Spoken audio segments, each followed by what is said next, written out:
Hello and नमस्ते everyone. हजुरहरूलाई स्वागत छ आजको यस भिडियोमा। साथीहरू, आजको यस भिडियोमा म तपाईँहरूलाई एकदमै useful Google tips and trick बताउन गइरहेको छु। यो टिप्स एन्ड ट्रिक चाहिँ तपाईँहरूलाई धेरै नै काम लाग्ने छ है त। नम्बर 10 मा रहेको छ eliminate a particular word from the search result. जस्तै तपाईँहरू यहाँ कुनै कुरा सर्च गर्नुहुँदैछ।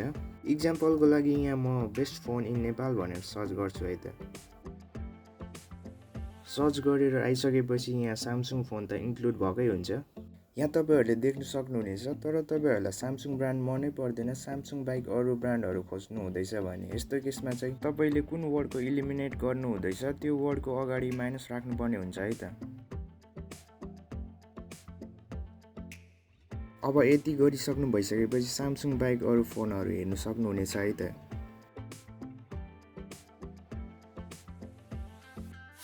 नम्बर 9 मा रहेको छ include a particular word in the search result.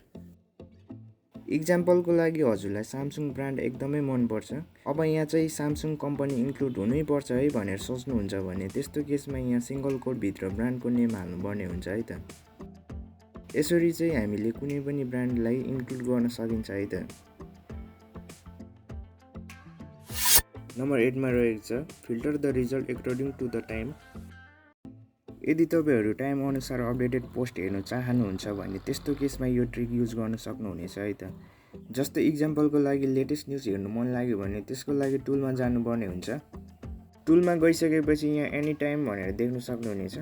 यहाँ गएर तपाईँहरूले यहाँ चुज गर्न सक्नुहुनेछ। यहाँ पास्ट आवरमा जानुभयो भने अहिलेको लेटेस्ट न्युजहरू आउँछ।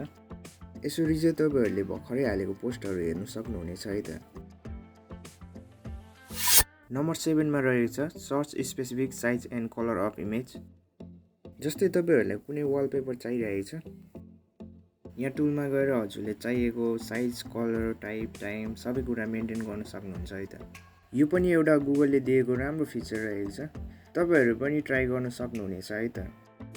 नम्बर 6 मा रहेको छ गुगल अटो सजेसन अप्सन। हजुरहरू गुगलमा सर्च गर्दाखेरि यहाँ तल अटो सजेसन अप्सन देख्न सक्नुहुनेछ, जसबाट तपाईँहरूले सर्चिङ आइडियाहरू लिन सक्नुहुन्छ है त। नम्बर 5 मा रहेको छ गुगल मिरर सर्च। यो एउटा फनी ट्रिक रहेको छ, हजुरले आफ्नो साथीलाई गरेर देखाउन सक्नुहुन्छ है त। हजुरहरूले फर्स्टमा यहाँ गुगल सर्च मिरर टाइप गर्नुपर्ने हुन्छ।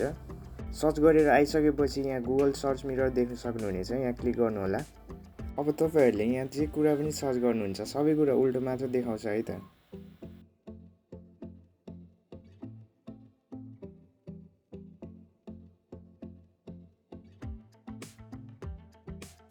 नम्बर 4 मा रहेको छ फाइन्ड न्यू ओल्ड मुभी। गुगलमा हामीले मुभीहरू सर्च गऱ्यौँ भने हामीलाई प्राय वेबसाइटहरूले स्क्याम गरिरहेको हुन्छ।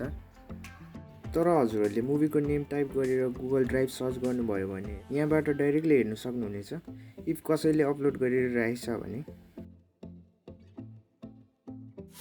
नम्बर 3 मा रहेको छ find free research paper and publication.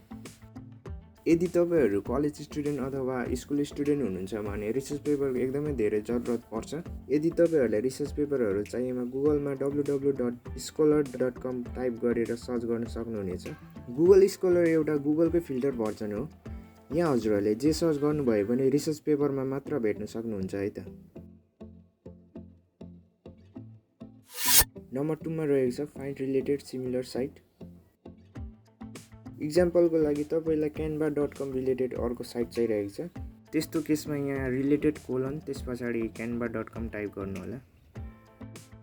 यहाँ चाहिँ तपाईँहरूले क्यानभा रिलेटेड साइटहरू मात्र देख्न सक्नुहुनेछ। यो सबै साइटहरूमा हजुरले ग्राफिक डिजाइन गर्न सक्नुहुनेछ है त। नम्बर 1 मा रहेको छ Google search image. Google search image यस्तो फिचर हो, यदि हजुरहरूसँग कुनै नचिनेको सेलिब्रिटी अथवा जो कोहीको इन्टरनेटमा रिलेटेड फोटो अपलोड गरेको छ भने हजुरले को रहेछ भनेर थाहा पाउन सक्नुहुनेछ। त्यसको लागि यहाँ इमेजमा क्लिक गर्नुपर्ने हुन्छ। त्यसपछि यहाँ सर्च बाई इमेजमा गएर फोटो अपलोड गर्नुपर्ने हुन्छ। यसरी चाहिँ हजुरहरूले गर्न सक्नुहुन्छ है त।